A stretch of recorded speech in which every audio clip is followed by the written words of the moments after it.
We are, as a people, inherently and historically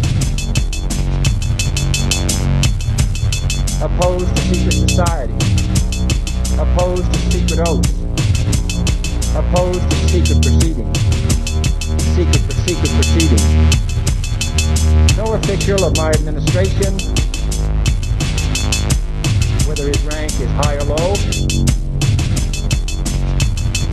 should interpret my words here tonight as an excuse to censor the news, to stifle dissent, to cover up our mistakes,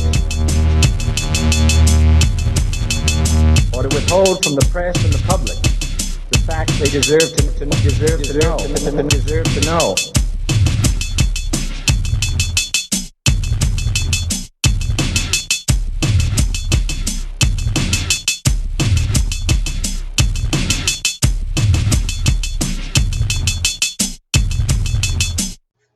Welcome to Conspiracy Corner Podcast, everyone. It is 5:50 a.m., Monday, April 25th, 2022. Just got off work. It was actually, surprisingly, a pretty chill night. We got a walkthrough tomorrow, so we ended up conditioning the whole store, which I thought would put us behind, meaning I'd have to work overtime tomorrow, but surprisingly we actually got everything done and got the whole store conditioned, so no overtime. But pretty chill day. As far as updates, that's about it. I mean, I talked to you all yesterday and I'm off today, so I figured I'd do a podcast. I might do one later tonight or something, or early morning, because I'm a night owl because I work thirds. So let's get on with the show. So this is something that just popped up in my feed, and I don't know, I found it interesting. Mind-blowing AI Da becomes first robot to paint like an artist. AI algorithms prompt robot to interrogate, select, and decision-make to create a painting. Brush clamped firmly in bionic hand, AI Da's robotic arm moves slowly, dipping into a paint palette, then making slow, deliberate strokes across the paper in front of her. This, according to Aidan Meller, the creator of the world's first ultra-realistic humanoid robot, AI Da, is mind-blowing and groundbreaking stuff. In a small room at London's British Library, AI Da, assigned the she/her pronoun, has become the first robot to paint as artists have painted for centuries. Camera eyes fixed on her subject, AI algorithms prompt AI Da to interrogate, select, decision make, and ultimately create a painting. It's painstaking work, taking more than 5 hours a painting, but with no two works exactly the same. Yet the question Meller wants to raise with this, the first public demonstration of a creative robotic painting, is not can robots make art, but rather, now that robots can make art, do we humans really want them to? And by the way, I'm going to, if you're watching on YouTube, make it available so you can see the actual robot and the painting, because it actually looks freaking amazing. Scary stuff, though. I'm definitely one that's paranoid of robots, and I don't know. I've seen Terminator too many times. We haven't spent eye-watering amounts of time and money to make a very clever painter, said Meller. This project is an ethical project. With rapidly developing artificial intelligence, growing accessibility to supercomputers, and machine learning on the up, AI Da, named after the computing pioneer Ada Lovelace, exists as a comment and critique on rapid technology change. Ask AI Da, and yes, The Guardian did ask pre-submitted questions for her to answer what she thinks of art, Her sophisticated language program is like Siri on steroids. She tells you she used machine learning to teach her to paint, which is different to humans. Can she paint from imagination? I like to paint what I see. You can paint from imagination, I guess, if you have an imagination. I have been seeing different things to humans, as I do not have a consciousness, she responded in stilted fashion. Can she appreciate art or beauty? She responds, I do not have emotions like humans do. However, it is possible to train machine learning systems to learn to recognize emotional facial expressions, she answered. The artists she most admires are Yoko Ono, Doris Salcedo, Michelangelo, and Wassily Kandinsky. Well, none of my favorite artists. I like Ralph Steadman, who does Fear and Loathing in Las Vegas. He did like other Hunter S. Thompson works. I think he did Alice in Wonderland too. I like Ralph Steadman. I like Salvador Dali. His shit's amazing. He did all his stuff on hallucinogenics and fasting and eating mushrooms and shit like that. Jackson Pollock, I like him. I do think he's overrated, but I like his stuff, and I do like his life story is pretty crazy. He's like an insane, angry alcoholic. Let's see, Ralph Steadman, Salvador Dali, Jackson Pollock, Picasso. I do like Picasso. That's about it. That's probably my four favorite painters. But can what she creates be truly considered art? The answer to that question depends on what you mean by art, she said, adding, I am an artist if art means communicating something about who we are and whether we like where we are going. To be an artist is to illustrate the world around you. Devised in Oxford by Mellor, AI DA was created more than 2 years ago by a team of programmers, roboticists, art experts, and psychologists.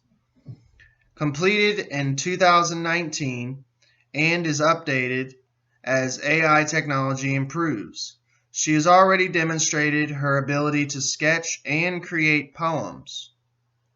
Her new painting talent was unveiled ahead of the world premiere of her solo exhibition at the 2022 Venice Biennale, which opens to the public on April 22nd. Which I ain't gonna lie, if I had tons of money and was around that area, I would love to go to something like that. I ain't gonna lie, that's pretty cool.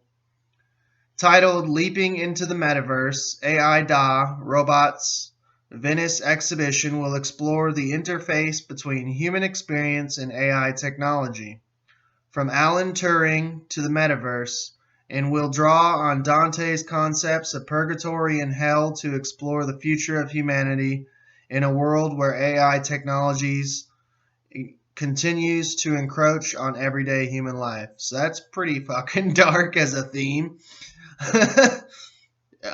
Dante's Purgatory and Dante's Inferno is the theme with AI. Kind of right on the nose there, ain't it? Soon, with the amount of data we freely give about ourselves, and through talking to our phones, computers, cars, and even kitchen appliances, AI algorithms are going to know you better than you do, Mellor warned. We are entering a world, he said, not understanding which is human and which is machine. How comfortable are you with that? What better thing to have a technological robot artist saying, hang on, are you happy with me doing this? She is almost daring you to say you are comfortable with this. We are not here to promote robots or technology. We are deeply concerned about the nature of what this technology can do. Meller added. The whole point of AI-DA is to highlight what it is we are doing unknowingly online all the time. So there you have it, the world's first robot painter.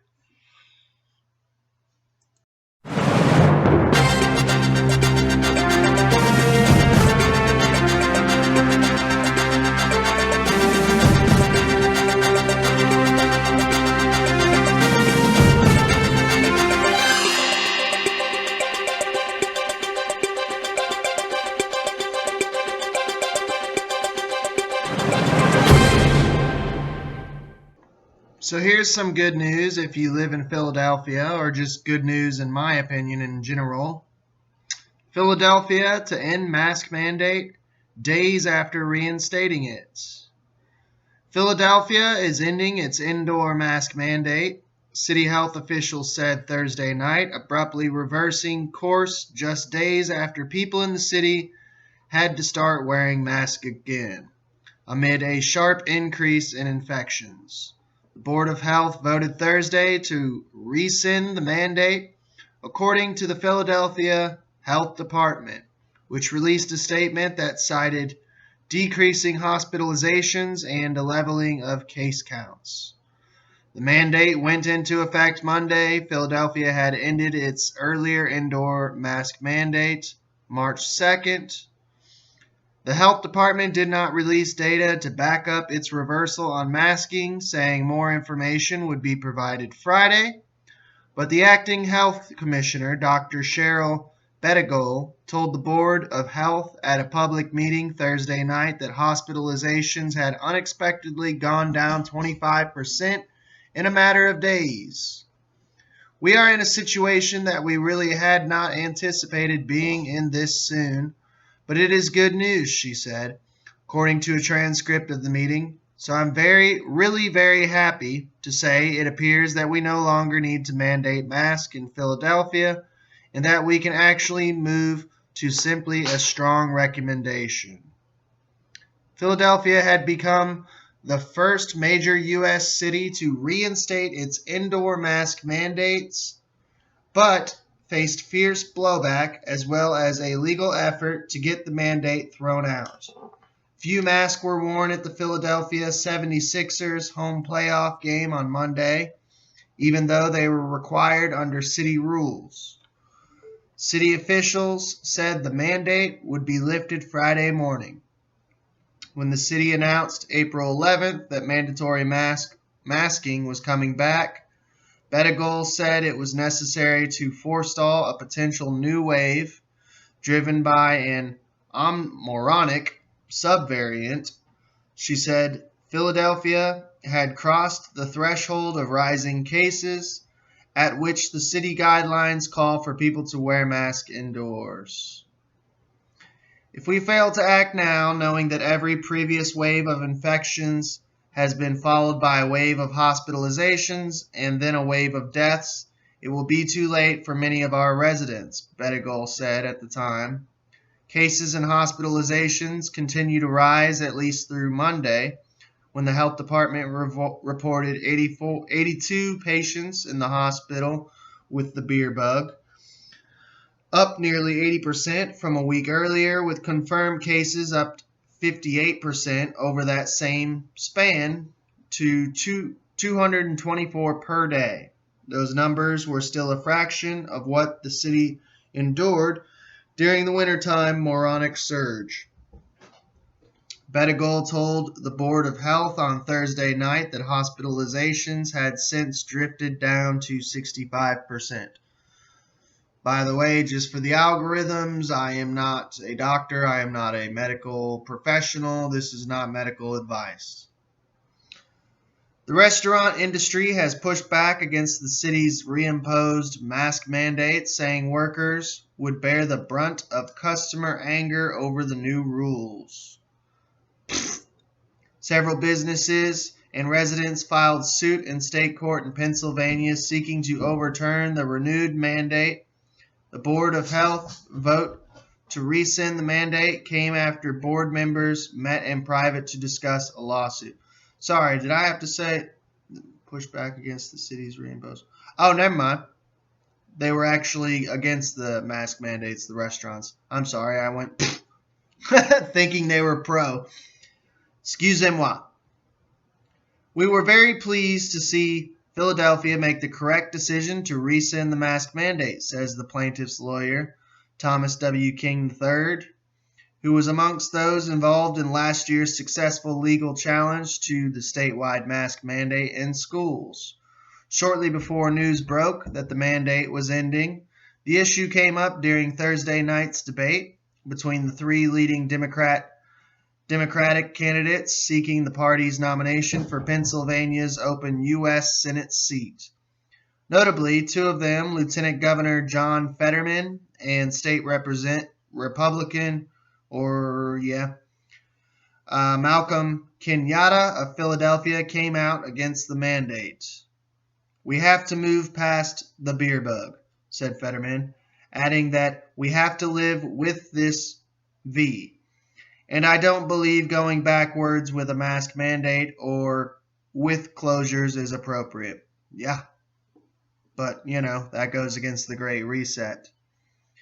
U.S. Republican Connor Lamb of suburban Pittsburgh said he hated wearing masks but thought Philadelphia officials were trying to do what's best for everybody. Most states and cities dropped their masking requirements in February and early March following new guidelines from CDC and prevention that puts less focus on case counts and more on hospital capacity, and said most Americans could safely take off their mask. The Justice Department, meanwhile, said it is appealing a judge's order that voided the federal mask mandate on planes and trains and in travel hubs. The CDC asked the Justice Department to appeal the decision handed down by a federal judge in Florida earlier this week. So, it's a small win, but I do like to report on small wins. It's good news. Yeah.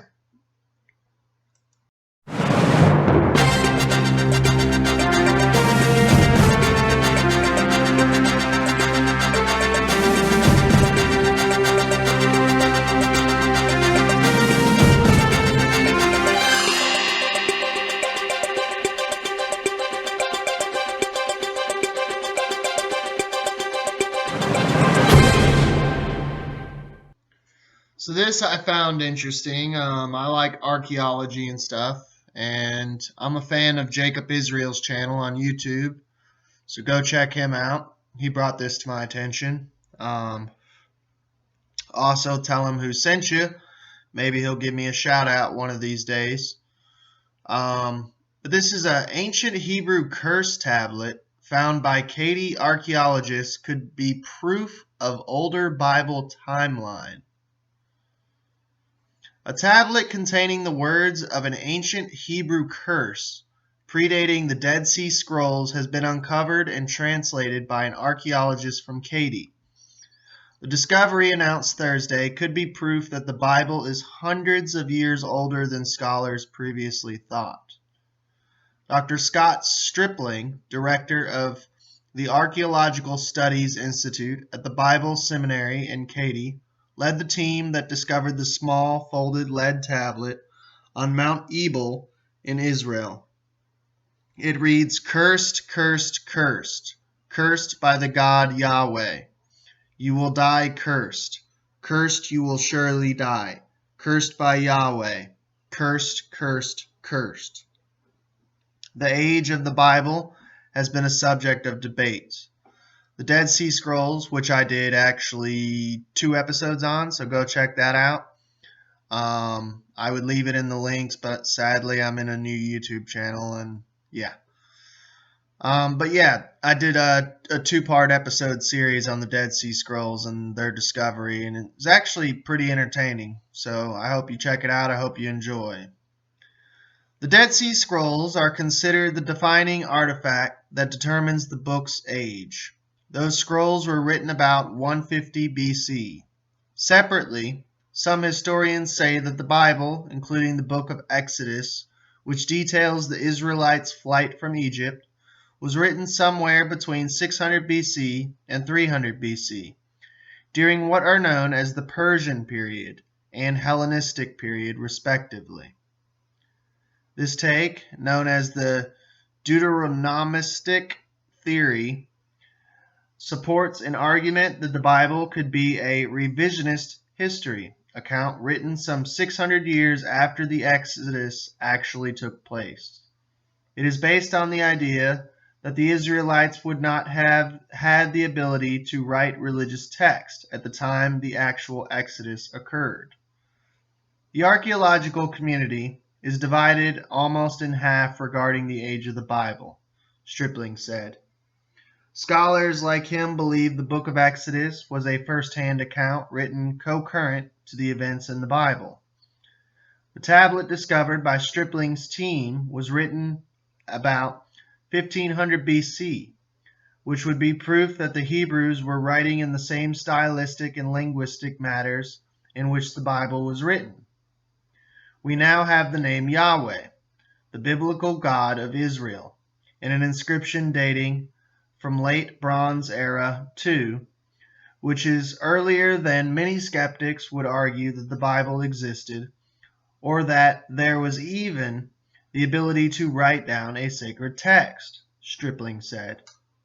The artifact is at least 200 years older than any other Hebrew text in existence.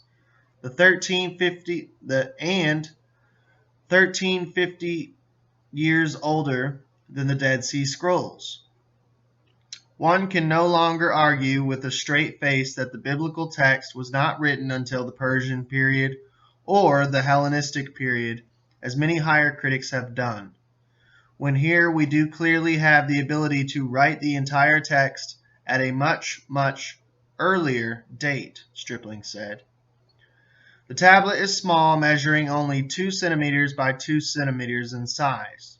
It is classified as a defixio, which is Latin for cursed tablets. The tablet was folded in half, so in order to read the text without destroying it.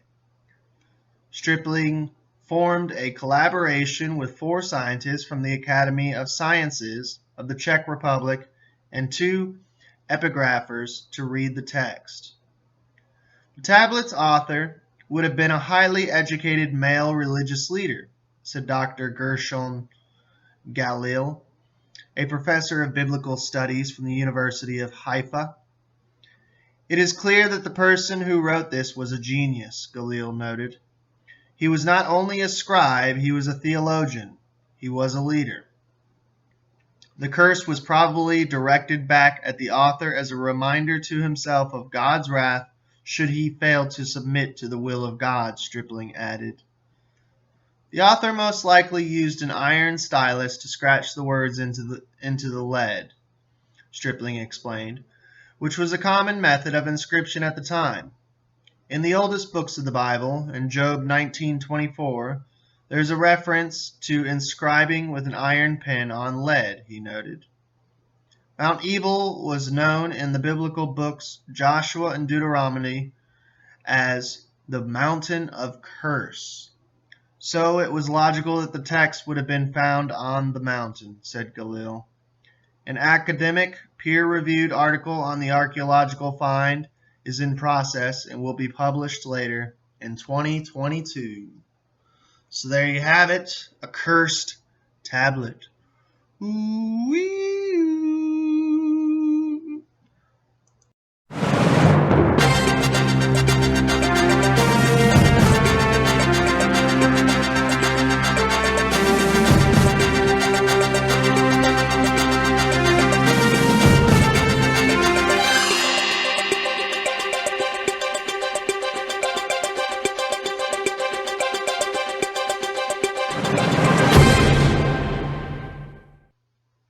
So here's something creepy I came across.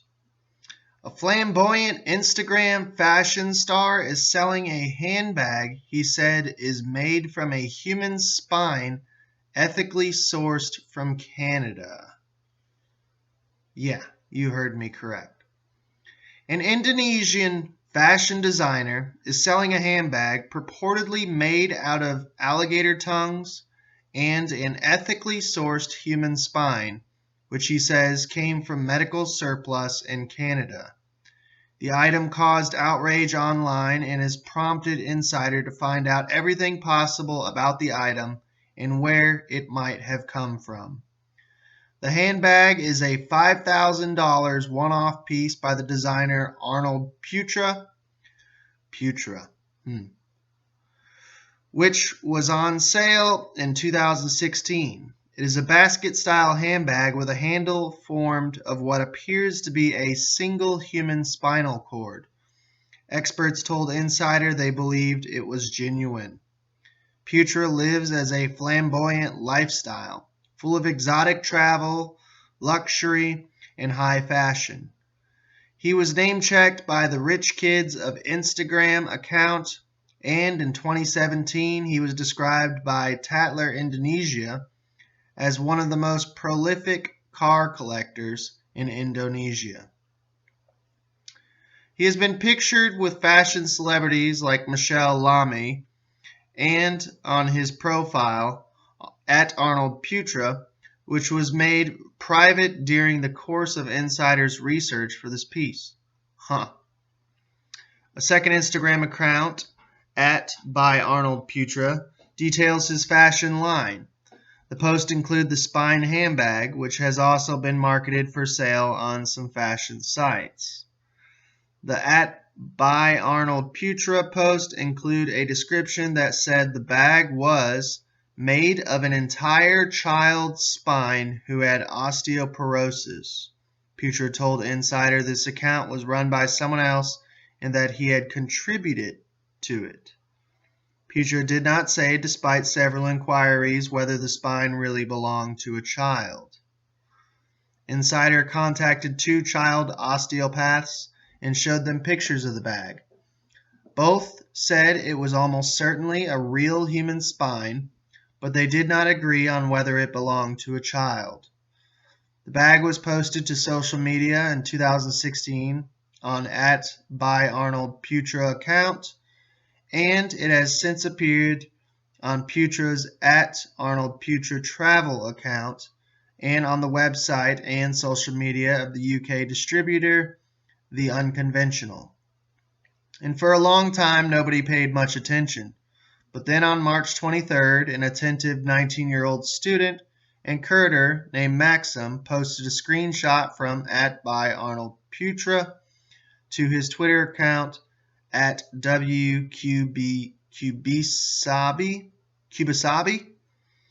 From there, it is widely shared, often accompanied by outrage. Soon people began bombarding Putra's Instagram and the distributors of his work with questions about where the materials came from and why he would turn a human spine into a bag. One explanation came from The Unconventional, whose representative replied to WhatsApp query that was shared on social media and later confirmed as genuine by Insider. The reply said he exchanges luxury items with ancient tribes for items that are considered precious to them. However, Putra has since told Insider that he wasn't traveling to tribal regions when his collection was being made. My methods of sourcing don't involve traveling to these places at all, he said. Instead, according to Putra, the spine was medically sourced from Canada with papers. It is possible, he said, to buy bones from licensed companies that receive human specimens donated to medicine and occasionally sell them as surplus. At time of publication, he did not confirm whether such medical surplus was the source of the spine. He declined to show Insider the papers, saying they were subject to a non-disclosure agreement. The bag was part of an unfinished collection involving similar materials, unprecedented in garment making, he said. For the alligator tongues, he said they were byproducts of the alligator meat and leather industry. Alligators are no longer endangered in the U.S. It took a bit of experimenting to get the tongues flattened and supply enough, he said. And supple enough, he said. Following the social media uproar over the bag, Putra posted an Instagram story in which he said, joking or not, that his collection was derived from plastinated human remains and albino skin. Putra suggests these items were also medical surplus, but he has not responded to a request for clarification. The legality of buying and selling human bones varies worldwide. The trade is legal in numerous U.S. states, according to National Geographic. It is also legal in Canada. In 2017, the Global News TV network profiled Skull Store that sells human remains. Its website advertises a child shrunken head for under 100,000 Canadian dollars. Its owner, Ben Lavat, told Insider the spine bag handle does appear to be retired medical or teaching specimen, adding that there was a long history of trade in bones for teaching, cultural, and personal purposes. A representative for the unconventional, which was advertised the bag as made from an ethically sourced human spine since 2016, told Insider, "All I'm going to say is that I do not condone the use of real human remains." The bag, as well as the company's contact number, have been taken off the company website since the Twitter post gained attention. One platform, not just a label, also hosts Putra's work. Asked about the platform's stance on the ethics of Putra's work, the design program manager Erica Sabatini said, while InJal is an open platform for designers to showcase their designs and free for everyone to create an account, InJal does not interfere nor interact with designers' creative process. Responding to the online outrage around both his bag and also the way he portrayed tribes in his Instagram account, Putra said, "It's part of a creative learning process that should involve opposition. Otherwise, it would just be a form of repeated validation. I'm not intending to sell out and will continue to realize my ideas that are frequently changing in terms of subject matter." Soon after the tweet with the bag was widely shared, Maxim, the curator and student who had sent the tweet, took it down as people were reporting him to the site. "I shared it simply because I thought it was something others had to see," he told Insider. "I can't believe he's gotten away with what he's done." There you have it. A bag made out of a human spine and alligator tongues. Let me know what you think about that. I don't know. I think it's crazy. I think it's kind of fishy. The dude is dodging questions and won't answer or show papers for how he got the spine. But yeah, hit me up in the comments about that one. I had to share it with you. We are, as a people, inherently and historically opposed to secret society, opposed to secret oaths, opposed to secret proceedings, secret proceedings. No official of my administration, whether his rank is high or low, would interpret my words here tonight as an excuse to censor the news, to stifle dissent, to cover up our mistakes, or to withhold from the press and the public the facts they deserve to know.